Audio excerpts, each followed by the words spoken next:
欢迎来到新闻频道。当您订阅频道时，演员们会很高兴。杨洋回归，独称《凡人修仙传2》，紫菱袁瑶配角全换脸，6亿投资还能救回韩立吗？《凡人修仙传2》正式官宣启动，杨洋确认回归，继续演韩立。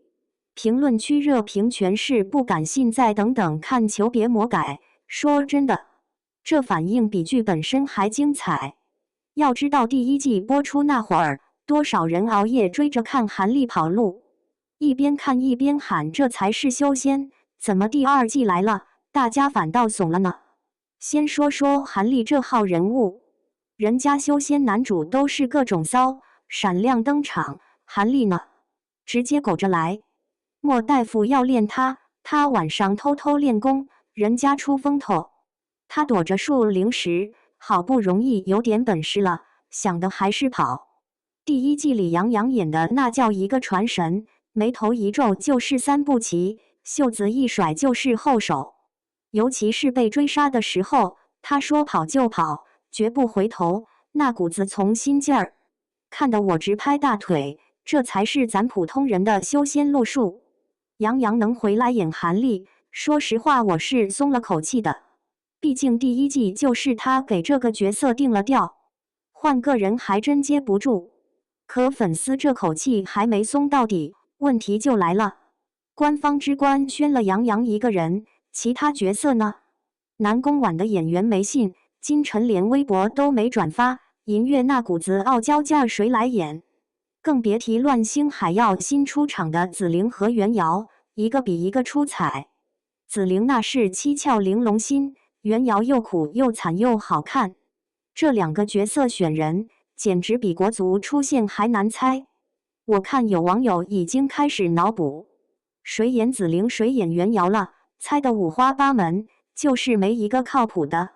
再说这乱星海篇吧，那可是原著口碑最炸的一章，虚天殿夺宝，你知道那场面多乱吗？一堆老怪物围着宝贝，你算计我，我算计你。韩立呢，躲在角落里偷偷摸摸搞事情，最后捡漏走人。这种戏份，编剧要是一个手抖，把韩立写成英雄，跟人正面刚，那味道全没了。还有海底苦修那一段，枯燥压抑，全靠韩立一个人硬扛。这要是搁国产剧里，不得塞个红颜知己进去陪他说话，我猜8成会加戏，就看加的离谱不离谱了。你们可能要问了，既然这么担心，那还期待个啥？其实期待的就是那些个名场面。投资6个亿，听起来不少，至少特效应该能支棱起来。乱星海那种妖物缭绕、巨兽翻腾的感觉，总比5毛钱强吧？可钱能砸出大海，砸不出人心。韩立那种走一步算一步的谨慎，是骨子里的，不是特效渲染的出来的。制作方说会还原虚天殿夺宝、结鹰复仇，这话喊得响亮。可我脑子里自动浮现出还原度50%，精髓在于加练这些前科、爱、心累。翻了翻往年那些续作，有几个能真正保住第1季口碑的？火了一部，第2季就开始注水，把原著里的成长线改成恋爱线，把配角塞成工具人，最后粉丝一边骂一边看，多难受啊！更别说第1季的打戏和文戏，节奏控制的刚刚好。第2季要是为了凑集数，加些没用的支线，硬生生拖成80集，那真是要命。还有编剧，现在官宣都没提编剧换没换，光说杨洋回归。可剧本要是稀烂，杨洋就算长出3头6臂也救不了啊！我有时候就在想，粉丝捏汗到底是为了啥？说白了，就是怕好东西被糟蹋。韩立这个角色吧，不像传统仙侠男主那样伪光正，他自私，他怕死，他满脑子算计，可正是这样才真实。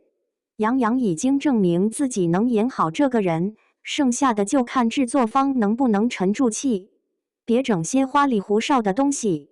可惜啊，这年头老实拍戏的比会炒作的少多了。6亿投资听着像个承诺，也像个诱饵，到底调出的是名场面还是烂片，谁知道呢？你们摸着良心说，如果第2季真把韩立改成见义勇为的英雄，你们还能接受吗？如果紫菱不是那个古灵精怪的样子，你们会不会爆破官微？反正我是不太敢想，越想越觉得这一把汗捏得直。行了，不说了，你们倒是说说，最怕第2季出现什么？是感情戏加戏，还是原著名场面被砍，还是旋脚翻车？评论区来辩一辩，让我看看你们是不是和我一样，又爱又怕。